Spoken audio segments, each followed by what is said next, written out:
Assalamualaikum. Hi everyone, it's me Sajan. Welcome back to my channel. அடடா இவ்வளோ நாளாக ஒன்றை செய்யாமல் விட்டுட்டேனே அப்படின்னு தோன்ற மாதிரி ஒரு சூப்பரான ரெசிபி. கண்டிப்பாக நான் இவ்வளோ சூப்பராக இருக்கும்லாம் நான் எதிர்பார்க்கவே இல்லை. இது என்ன, இது போய் இவ்வளோ சூப்பராக எப்படின்ட்டு எல்லாரும் இதை சாப்பிட்றாங்களே அப்படின்னு தான் நினச்சேன். ஆனால் செஞ்சு பார்த்ததுக்கப்புறம் தான் வீக்லி ஒன்ஸ் கண்டிப்பாக இந்த ரெசிபியை செஞ்சிடணும். அப்போ தான் பிரேக்ஃபாஸ்ட்டோ டின்னரோ லஞ்சு கூட நமக்கு லஞ்ச் பேக் கூட கட்டி கொடுக்கலாம். அப்படி ஒரு சூப்பரான ரெசிபி இது. சட்டுன்னு ஏதாவது செஞ்சு முடிக்கணும் அப்படின்னு நினச்சோன்னா கண்டிப்பாக இந்த ரெசிபியை ட்ரை பண்ணலாம். அப்படி என்ன ரெசிபின்னு கேட்குறீங்களா? பார்க்கலாம்.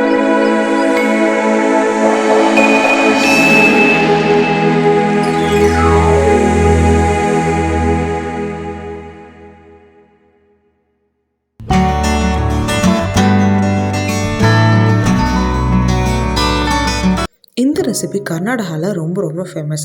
நிறைய அந்த வர்ஷிப் பிளேஸில் தான் நான் இதை கொடுத்து நான் பார்த்துருக்கேன். அதே மாதிரி நார்த் சைடில் ரொம்ப ரொம்ப ஃபேமஸ். நீங்கள் நார்த் சைடில் ட்ராவல் பண்ணுறீங்க அப்படிங்கன்னா ட்ரெயினில் எல்லாம் இது அவைலபிளாக இருக்கும். இது இண்டோரே போஹா அப்படின்னு சொல்லுவாங்க. ரொம்ப ரொம்ப மகாராஷ்டிராவில் ஃபேமஸான டிஷ் இது. இதுக்கு நான் இப்போது அவல் எடுத்திருக்கேன். இது மீடியம் அவல் அப்படி சொல்லுவாங்க. ரொம்ப லேஸ் இல்லை. ரொம்ப லேஸ்னால் அப்படியே ஊற வைக்க தேவையில்லை, ஸ்ட்ரைட்டாக குக் பண்ணிடலாம். ஸோ இந்த அவல் மீடியம் அவல் நல்லா வாஷ் பண்ணிவிட்டு நான் ஒரு 275 கிராம் கிட்டே எடுத்திருப்பேன். நல்லா வாஷ் பண்ணிவிட்டு இதை குக் பண்ணுறதுக்கு ஸ்டார்ட் பண்ணுற போது ஆயில் வச்சு ஸ்டவ் ஆன் பண்ணுறதுக்கு முன்னாடி கரெக்டாக அதை ஊற வச்சோன்னா கரெக்டாக இருக்கும். ரொம்ப தண்ணி அதிகமாக ஊற்றி ஊற வைக்க வேண்டாம். எவ்வளோ போக அவல் எடுக்கிறோமோ அதை விட கொஞ்சம் கரெக்டாக அதை அந்த லெவல் ஃபுல்லாகிற அளவுக்கு தண்ணி ஊற்றினா போதும். ரொம்ப அதிகமாக ஊற்றணும்னு தேவை கிடையாது. ஸோ நல்லா வாஷ் பண்ணி அதை ஓரமாக வச்சுட்டு ஒரு கடாயில் ஆயில் ஊற்றிருக்கேன். ஆயில் இது கொஞ்சம் அதிகமாக இருந்தால் தான் பர்ஃபெக்டாக வரும். ஸோ ஒரு 3 டேபிள் ஸ்பூன் ஊற்றிருக்கேன். அது கொஞ்சம் மேலே கூட இருக்கலாம் மேபி. பட் இந்த ஆயில் ஊற்றும் போது தான் அந்த டேஸ்ட் பர்ஃபெக்டாக வரும். எந்த குக்கிங் ஆயில் வேண்டாலும் யூஸ் பண்ணிக்கலாம். ஸோ ஆயில் நல்லா ஹீட் ஆனதுக்கப்புறமா ஒவ்வொரு இன்க்ரீடியன்ஸும் நான் எந்த மெஷர்மெண்ட்டில் போடுறேனோ அதை விட கம்மியாக மட்டும் போட்டுறாதீங்க, அதிகமாக கூட போட்டுக்கிங்க. அப்போ தான் பர்ஃபெக்டாக இருக்கும். கடுகு 1 டீஸ்பூன், 1/4 டீஸ்பூன் சோம்பு, 1/4 டீஸ்பூன் சீரகம், கடலைப்பருப்பு 2 டீஸ்பூன். இதுக்கு கொஞ்சம் மேலே கூட சேர்த்துக்கலாம், கம்மியாக சேர்த்தாதீங்க. இதெல்லாம் சேர்த்தும் பொழுது தான் நல்லா க்ரன்ச்சியாக சாப்பிடும்போது சூப்பராக இருக்கும். உளுத்தம்பருப்பு 2 டீஸ்பூன் சேர்த்திக்கிறேன். இது கூட பாசிப்பருப்பு சேர்த்துறேன். அது ஒரு 1/2 டீஸ்பூன் அளவுக்கு சேர்த்துக்கிறேன். இது ஆப்ஷனல் தான், பட் இது சேர்த்து செய்யும் பொழுது நல்ல வாசமாக சூப்பராக இருக்கும். ஸோ இது நல்லா எல்லாம் பொரியட்டும்.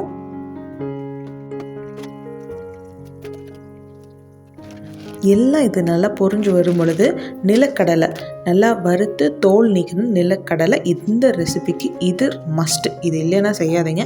இது இருந்தால் மட்டும் இதை செய்யலான்னு பிளான் பண்ணுங்கள். நல்லா 2 to 3 டேபிள் ஸ்பூன் போட்டு நல்லா அந்த எண்ணெயில் பொரியட்டும். எல்லோரும் சூப்பராக பொரிஞ்சு சூப்பராக இப்போ எல்லோரும் ஒரு சவுண்டு வரும்.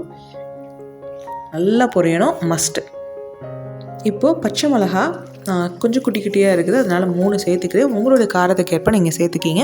இது கூட மிளகாய் தூளும் சேர்த்துவோம்.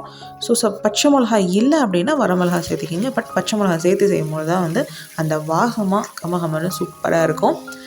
கருவேப்பிலை நல்லா தாராளமாக சேர்த்துக்கலாம். நான் கொஞ்சம் குட்டி குட்டியாக கட் பண்ணி சேர்த்துருக்கேன். பச்சை மிளகாய் எண்ணெயில் சேர்த்துறோம். எண்ணெய் அதிகமாக சேர்த்துருக்கனால எண்ணெயில் சேர்த்தும் பொழுது நல்லா வெடிக்கும். So be careful. ஸோ இப்போ வெங்காயம் நல்லா பொடி பொடியாக கட் பண்ணி வச்சுருக்கிறேன். மீடியம் சைஸில் 2 வெங்காயம் நான் எடுத்திருக்கேன். கண்டிப்பாக வெங்காயத்தை குட்டி குட்டியாக கட் பண்ணி போடுங்க. அப்போ தான் டேஸ்ட் ரொம்ப ரொம்ப சூப்பராக இருக்கும் இந்த ரெசிபிக்கு. நல்லா வதங்கணும். சால்ட் இந்த அவலுக்கு தேவையான அளவுக்கு சேர்த்தியே கூட நீங்கள் அதில் போட்டுட்டு நல்லா வதக்கி விட்டுக்கிங்க. நல்லா ஆயிலில் நல்லா வதங்கணும். நல்லா டிரான்ஸ்பரண்ட்டாக ஆகணும். ஆனியன் எல்லாம் நல்லா வதக்கிங்க. அப்போ தான் டேஸ்ட் ரொம்ப ரொம்ப சூப்பராக இருக்கும். ஸோ இது நல்லா வதங்கணும் அப்படிங்கிறதுக்காக மஞ்சத்தூளையும் நான் இப்போயே சேர்த்துறேன். ஒரு 1/4 டீஸ்பூன் அளவுக்கு மஞ்சத்தூளும் சேர்த்துட்டு நல்லா வதக்கி விட்டுக்கலாம். மஞ்சத்தூள் சேர்த்தும் போது இன்னும் கொஞ்சம் ஃபாஸ்ட் ஆகிடுது. ஆல்ரெடி ஒரு இன்ஸ்டன்ட் ரெசிபி, டக்குன்னு செஞ்சிடலாம். ஒரு 5 மினிட்ஸில் கிடக்கிறான்னு எல்லாத்தையும் செஞ்சு முடிச்சிடலாம். அப்படி ஒரு சூப்பரான அட்டகாசமான ரெசிபி. டேஸ்ட்டு கண்டிப்பாக சொல்கிறேன், இதை அடிச்சிக்கவே முடியாது. அவ்வளோ ஒரு சூப்பராக இருந்துச்சு. இன்ஸ்டன்ட் ரெசிபி நான் டிசைட் பண்ணிட்டேன், இனிமேல் வீக்லி ஒன்ஸாவது இது செய்யணும்னு. அவ்வளோ சூப்பராக இருந்துச்சு. ஸோ இப்போ இஞ்சி பூண்டு பேஸ்ட்டாக நான் போட்டிருக்கேன். இதுக்கு ஒரிஜினல் ரெசிபிக்கு இஞ்சியும் பூண்டையும் நல்லா குட்டி குட்டி குட்டியாக சாப் பண்ணி போடணும். என்கிட்ட முழுசாக இல்லை, அன்றைக்கி எல்லாத்தையும் நான் அரைச்சி வச்சுட்டேன் இல்லையா, லாஸ்ட்டு வ்ளாகில் பார்த்துருந்தீங்கன்னா தெரிஞ்சிருக்கும். ஸோ எல்லாத்தையும் அரைச்சதுனால இதை நான் வந்து பேஸ்ட்டாகவே போட்டுக்கிறேன். நல்லா அந்த ரா ஸ்மெல் போகிற அளவுக்கு நல்லா வதக்கி விட்டுக்கிங்க. ஆயில் கொஞ்சம் ஊற்றி இருக்கனால தாராளமாக ஹை ஃப்ளேமில் வச்சு கடகடன்னு எல்லாத்தையும் செஞ்சு முடிச்சிடலாம். இப்போ இதுக்கு பச்சை மிளகா ஆல்ரெடி சேர்த்திருக்கேன். ஸோ மிளகாய் தூள் வந்து ஒரு டீஸ்பூன் இல்லை அதை விட கம்மியாக கூட சேர்த்துக்கலாம். நம்மளுடைய காரத்துக்கு ஏற்ப அந்த பச்சை மிளகாவுடைய காரம் ஆல்ரெடி இருக்கும். ஸோ அதனால் நம்மளுடைய காரத்துக்கு ஏற்ப இதை வந்து சேர்த்துக்கலாம். சேர்த்துட்டு நல்லா மிக்ஸ் பண்ணி விடுங்க. ஸோ ஆயிலில் நல்லா இது வந்து ஃப்ளேவர் உள்ளே இறங்கி நல்லா அந்த ஸ்மெல் நல்லா சூப்பராக வரும். செய்யும் பொழுதே வந்து ஏதோ ஒரு பயங்கரமான ரெசிபி செய்கிறாங்க போல் அப்படின்னு வந்து எட்டி பார்ப்பாங்க. நிஜமாகவே சொல்கிறேங்க, கண்டிப்பாக சூப்பராக இருக்கும். கண்டிப்பாக ட்ரை பண்ணி பாருங்கள். ஓவராக பேசுகிறேன்னு மட்டும் நினைக்க வேணாம். கண்டிப்பாக ட்ரை பண்ணி பார்த்தீங்கன்னா ரொம்ப ரொம்ப சூப்பராக இருக்கும். எல்லாம் செஞ்சு முடிச்சு இது தானே அப்படின்னு மட்டும் நினச்சிடாதீங்க. கண்டிப்பாக சூப்பர் ரெசிபி. இதில் போடுற எல்லா இன்க்ரீடியன்ஸையும் கண்டிப்பாக போடுங்க. நான் போட்டிருக்க அளவை விட கம்மியாக மட்டும் போட்டுறாதீங்க, அதிகமாக கூட போட்டுக்கிங்க. ரொம்ப ரொம்ப சூப்பரான ரெசிபி. கண்டிப்பாக ட்ரை பண்ணக்கூடிய ஒரு மஸ்ட் ட்ரை அப்படின்னு சொல்லக்கூடிய ஒரு சூப்பரான ரெசிபி. அதை அப்படியே வளைச்சி பார்த்துட்டு இருக்கும் போதே சப்ஸ்கிரைப் இன்னும் பண்ணலைன்னா தயவு செஞ்சு கொஞ்சம் சப்ஸ்கிரைப் பட்டன் கிளிக் பண்ணி பக்கத்தில் இருக்க பெல் ஐக்கனை கிளிக் பண்ணி ஆல்னு கொடுத்துக்கிங்க. இது நான் ஒவ்வொரு வீடியோவில் திரும்ப சொல்கிறேன் அப்படின்னா, நிறைய பேர் வீடியோ பார்க்குறீங்க ஆனால் சப்ஸ்கிரைப் பண்ணாமலே பார்க்குறீங்க. லைட்டாக அந்த சப்ஸ்கிரைபை மட்டும் கொஞ்சம் கிளிக் பண்ணிவிட்டு பார்த்தீங்கன்னா நானும் ரொம்ப ஹாப்பி ஆயிடுவேன் இல்லையா? ஸோ என்ன கொஞ்சம் ஹாப்பியாகிறதுக்காகவும் அப்படி உங்களுக்கும் இந்த மாதிரி ஒரு நல்ல நல்ல ரெசிபீஸில் நோட்டிஃபிகேஷன் வரும் இல்லையா, அதுக்காக சப்ஸ்கிரைப் பண்ணி பக்கத்தில் இருக்க பெல் ஐக்கானை கிளிக் பண்ணிவிட்டு அப்படியே வீடியோ பாருங்கள். ரொம்ப ரொம்ப சூப்பரான ரெசிபீஸ் எல்லாம் உங்களுக்கு கண்டிப்பாக வருங்க, நம்புங்க. இப்போ பேசிகிட்டு இருக்கும் போது எல்லாம் சூப்பராக வந்துச்சு. நான் எதையும் ஃபாஸ்ட் ஃபார்வர்ட் பண்ண கிடையாது. அவ்வளோதான். இதுக்கு நான் டைமிங்கே அவ்வளோதான். ஒரு 10 மினிட்ஸில் வந்து சூப்பராக ரெடி ஆயிரும். ஸோ இப்போ நம்ம ஊற வச்சுருக்கேன் இல்லையா இந்த அவல் போகா, அதுவும் வந்து நல்லா வெந்துருச்சு. நல்லா ஊறிடுச்சு. இப்போ பாருங்கள், இது அப்படியே உதுத்துற அந்த மாதிரி தான் இருக்கும். எக்ஸஸாக வந்து தண்ணி இருக்காது. இருந்துச்சுன்னா வந்து கம்ப்ளீட்டாக ட்ரைன் பண்ணிடுங்க. எனக்கு கொஞ்சம் கூட எக்ஸஸாக தண்ணி இல்லவே இல்லை. அண்டு ரொம்ப ஊறி சொதன்னு அந்த மாதிரி ஆக கிடையாது.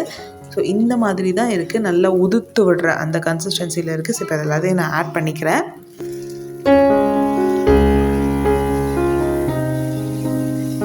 ஆட் பண்ணிவிட்டு அவ்வளோதான். அப்படியே லைட்டாக ஒரு மிக்ஸ். இது நல்லா உதுத்து விட்ற அந்த மாதிரி தானே இருக்குது. அதனால் குழையெல்லாம் கிடையாது. அவ்வளோதான். இது மிக்ஸ் பண்ணி விட்டால் ரெடி ரெசிபி. சால்ட் எதுவும் பத்தலை அப்படின்னா பார்த்து செக் பண்ணிவிட்டு போட்டுக்கிங்க. அவ்வளோதான். எனக்கு அந்த சால்ட் நான் ஆல்ரெடி ஃபுல்லாக போட்டுட்டேன் அப்படிங்கிறதுனால எனக்கு அந்த வேலையும் இல்லை. ரொம்ப ரொம்ப பர்ஃபெக்டாக நல்லா மிக்ஸ் பண்ணி விட்ருங்க. ஒட்டாது. நான்ஸ்டிக்கில் செய்கிறதுனால ஒட்டலை அப்படின்லாம் நினைக்க வேணாம். நீங்கள் எந்த கடாயில் செஞ்சாலும் இது ஒட்டாது.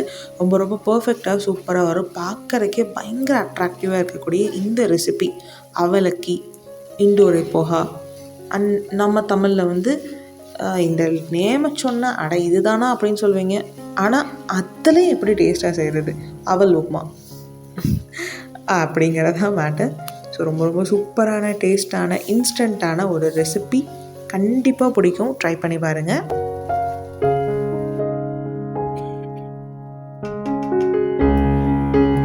பிகாஸ் நானே இது வந்து ஃபர்ஸ்ட் டைம் தான் செய்கிறேன். இதுக்கு இவ்வளோ ஒரு சீன் போடுறாங்க, அவ்வளோ ஒர்த்தாக இந்த ரெசிபின்னு நினச்சிட்டு தான் நானே செஞ்சேன். கண்டிப்பாக சொல்கிறேங்க, ஒர்த்து. ரொம்ப ரொம்ப சூப்பரான ரெசிபி. கண்டிப்பாக நீங்களும் ட்ரை பண்ணி பாருங்கள். ரொம்ப டேஸ்ட்டும் வந்து ரொம்ப நல்லா இருக்கும்.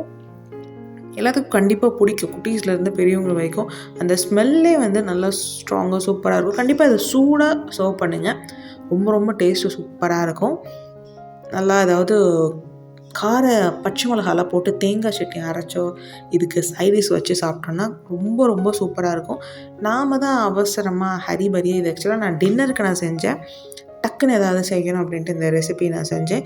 உடனே கரெக்டாக நான் சாப்பிட்றதுக்கு அந்த ஒரு 5 மினிட்ஸ்க்கு முன்னாடி தான் கிச்சன் போனேன். டக்குன்னு கட் பண்ணேன், செஞ்சேன். அவ்வளோதான். மொத்தமாக எனக்கு கொண்டு வந்து சாப்பிட்றதுக்கு 10 மினிட்ஸ் கூட கம்ப்ளீட்டாக ஆகாது. ஸோ சட்னி நான் அரைக்க கிடையாது, கொஞ்சமாக சாஸ் தொட்டுட்டேன்.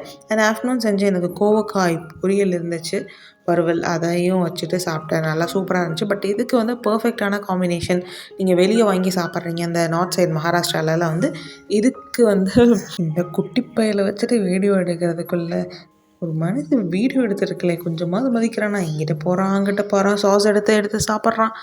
இவனை வச்சுட்டு வீடியோ எடுக்கிறதுக்குள்ளே தாங்க கஷ்டம். ரெசிபி செய்கிறதெல்லாம் ஈஸி தான், ஆனால் இவனை வச்சுட்டு செய்கிறதுக்குள்ளே ரொம்ப ரொம்ப கஷ்டம். சாஸ் வேணும், சண்டை போட்டு சாப்பிட்றான். இந்த ரெசிபி கூட அவருக்கு எப்படியோ பிடிச்சிருச்சு, நல்லாவே சாப்பிட்டாரு. ஓகே, என்ன சொல்லிட்டு இருந்தோம், நார்த் சைடில் இதுக்கு தேங்காய் சட்னி நல்லா பச்சை மிளகாயெல்லாம் போட்டு நல்லா காரமாக சூப்பரான அந்த சட்னியோடு இதை சர்வ் பண்ணுவாங்க. ரொம்ப சூப்பராக இருக்கும். நீங்கள் நார்த் சைட் போய் இதை ட்ரை பண்ணியிருந்தீங்கன்னா கண்டிப்பாக கமெண்ட்டில் சொல்லுங்கள். இந்த ரெசிபி கண்டிப்பாக உங்களுக்கு பிடிச்சிக்கணும்னு நினைக்கிறேன். பிடிச்சிருந்துச்சுன்னா லைக் பண்ணுங்கள், ஷேர் பண்ணுங்கள். மறக்காமல் நம்ம சேனலை நீங்கள் சப்ஸ்கிரைப் பண்ணலாம். கண்டிப்பாக சப்ஸ்கிரைப் பண்ணிவிட்டு வீடியோ ஃபுல்லாக பாருங்கள். அண்ட் முக்கியமாக இந்த உப்புமாலாம் பிடிக்காத யாராவது கண்டிப்பாக இருப்பாங்க, யாராவது நிறைய பேர் இருப்பாங்க. அவங்களுக்கு இதை டேக் பண்ணுங்கள். நானே உப்பா பிடிக்காதா, நானே ரசித்து சாப்பிட்டேன்னா பார்த்துக்கிங்களேன். ஓகே, தேங்க்ஸ் ஃபார் வாட்சிங்.